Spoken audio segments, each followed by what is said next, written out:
बिस्मिल्लाहिर्रहमानिर्रहीम। Welcome dear viewers. आज हम अपने किचन गार्डन की दूसरी तरफ हैं। ये हमारा फ्रंट है और यहाँ हमने किसी पिछली वीडियो में आपको बताया था कि हमने एक रेयर सी चीज़ लगाई है, वो थी रवां फली। रोहां फली भी इसको कहते हैं और रवां फली भी कहते हैं। दरअसल ये फलीदार जितनी भी सब्जियां हैं, ख़ास तौर पे लोबिया, ये वही फैमिली है, मगर इसकी अलग आइडेंटिटी है, अलग इसकी पहचान है, अलग इसका तशख़्ख़ुस है। और मेरे ख़्याल में, मैं अपने तजर्बे से बता रहा हूँ कि पाकिस्तान के जो पंजाब के लोग हैं, ख़ास तौर पर जो ग्रीन बेल्ट्स हैं पंजाब की, बहुत ही ज़रख़ेज़ और एग्री बेल्ट्स हैं ना, वहाँ के जो पुराने लोग हैं वो इसके बारे में ज़्यादा जानते हैं और उन्हीं इलाक़ों में ये काश्त की जाती है ज़्यादातर। ये ग़िज़ाइयत के लिहाज से, तिब के लिहाज से, अपने टेस्ट के लिहाज से बहुत ही मुनफरिद सब्ज़ी है। ये विटामिन से और प्रोटीन से भरपूर है। आप इसको अलहदा से भी पका सकते हैं, आप इसको आलू के साथ भी पका लेते हैं और आप इसको कीमा के साथ भी पका सकते हैं। और इतना ज़बरदस्त टेस्ट है इसका कि एक दफ़ा अगर आप ये खा लें तो आप फिर बार बार खाना चाहें।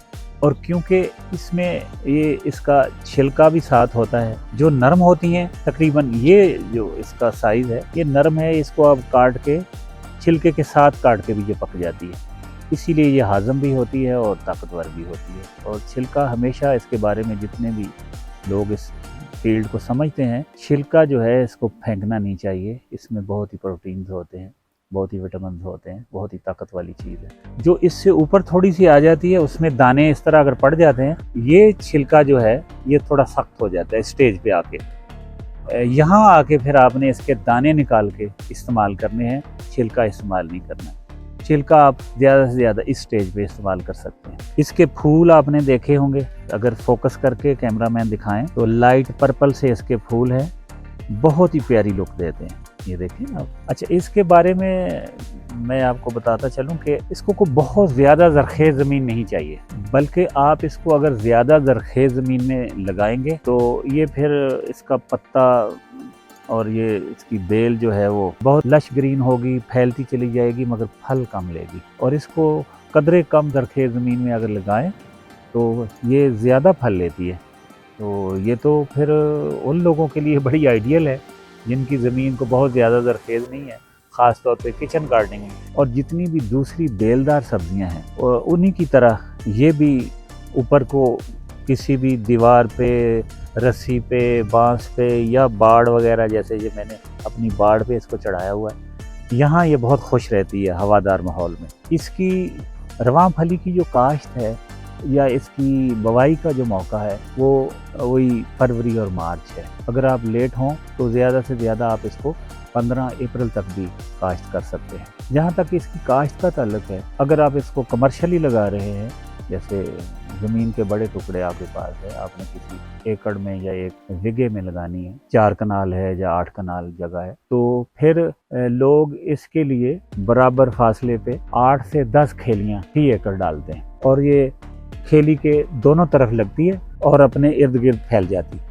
एक जिसको हम कहते हैं कि पटड़ा सा बन जाता है, उस खेली से भी इधर आ जाती है, इस खेली से भी इधर आ जाती है और सेंटर में आपका एक पटड़ा सा बन जाता है। और जहाँ तक इसकी हार्वेस्ट का ताल्लुक है, कि आपको चौथे और 5वें दिन रेडी मिल जाती है। आप देखकर भी अंदाज़ा लगा सकते हैं, अगर ये स्टेज इसकी बन रही है, ये फलियाँ जो हैं ये हार्वेस्टिंग के लिए, तोड़ाई के लिए तैयार है। और तकरीबन मैंने 4 दिन पहले इनको तोड़ा था और ये उसके बाद का सारा फल है। जहाँ तक इसके सीड का ताल्लुक है, अगर एक दफ़ा आप अरेंज कर लें तो उसके बाद आप ख़ुद भी इसका सीड संभाल सकते हैं। जिस फली को आप चौथे या 5वें दिन नहीं तोड़ेंगे, हार्वेस्ट नहीं करेंगे, तो वो इस तरह से, अगर तोड़ते वक्त मिस भी हो जाती है समटाइम, तो इस तरह से येलो कलर ले लेगी और ये आलमोस्ट पक चुकी है। तो इसको आप अलग कर लें। अगर आप इस तरह की फलियाँ जो हैं, ख़ास तौर पे किचन गार्डन के लिए 15-20 फलियाँ भी इस तरह की आप अलग कर लें तो ये आपके लिए काफ़ी होगी। फिर इसके लिए अगर आप खाद की बात करें तो जो भी खाद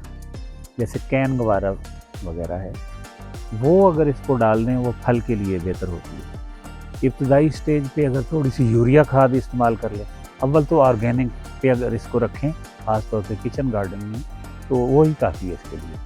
मगर जब फल पे आ जाओ, हल्का सा आप कैन वगैरह डाल सकते हैं, उससे अच्छा फ्रूट आता है। और किचन गार्डनिंग के लिए अगर आपके पास स्पेस कम है तो आप इस तरह जो आपकी बाड़ लगी होती है फ्रंट पे हो या आपके पास साइड की भी अगर स्पेस है तो अपनी बाड़ के साथ भी अंदर की तरफ आप छोटी सी अखेली बना के इसको लगा दें और 1 फुट के फासले पे 3 से 4 दाने लगाएं।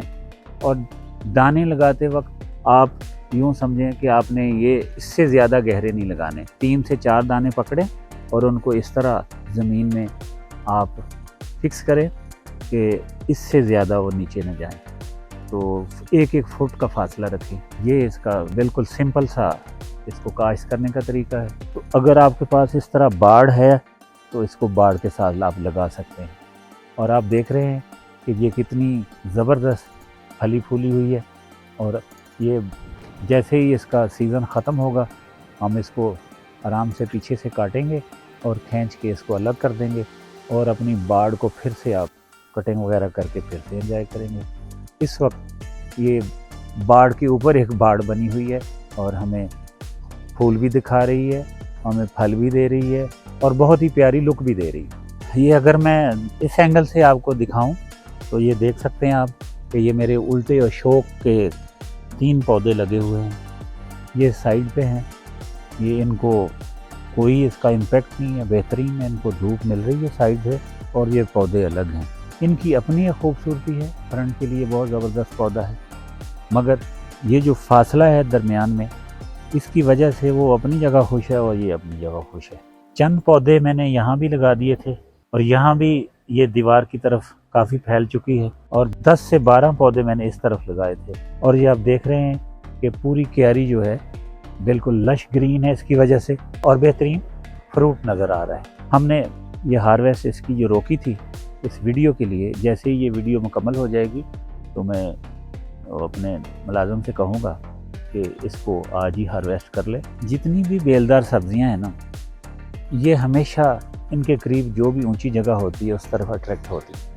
जैसे ये पाम का छोटा सा पौधा है, इसके ऊपर अब ये रवां फली के पौधे ऊपर चढ़ चुके हैं और ऊपर जाके भी ये देख रहे हैं कि फल लगा हुआ है इनको। इसी तरह ये उल्टा अशोक जो अभी मैंने जिक्र किया, इसके नीचे जो पौधे लगे थे इनकी कोशिश है कि ये इसके ऊपर चढ़ जाएं। अक्सर जब हम इधर क्यारी में आते हैं तो हम इनको उतारते रहते हैं कि आप ज़रा नीचे नीचे रहें, बहुत ऊंचे चले गए तो हम फलियां कैसे तोड़ेंगे। और थोड़ा सा मैं अगर लाइट वेन में बात करूं तो आजकल लोग बिजली के मीटरों से खौफज़दा भी हैं, इनको देख के डरते भी हैं और इनके ऊपर जो रीडिंग है उसको भी देख के डरते हैं। और जो ख़ास तौर पे बिजली के बिल आ रहे हैं जिस तरह बहुत ही इन्फ्लेटेड और हज़ारों में लाखों में, तो आजकल बिजली के मीटर के करीब खड़े होने को भी दिल नहीं किसी का करता। मगर ये रवां फली की हिम्मत है कि इसने मेरे बिजली के जो 2 मीटर हैं उसके साथ भी दोस्ती की हुई है, वो अंदर तक ये घुसी हुई है और यहाँ भी फलियाँ इसको लग रही हैं। अब हम अपने मेन किचन गार्डन की तरफ आ गए हैं। यहाँ भी इसके कुछ पौधे लगे हुए हैं क्योंकि ये चलता हुआ रास्ता है, मेन सड़क है, तो यहाँ हर आने जाने वाला जाते जाते एक एक फली ज़रूर लेके जाता है, खा जाता है। इसलिए यहाँ आपको फलियाँ कम नज़र आएंगी, मगर मैं इसको पौधों को डिस्कस कर लेता हूँ।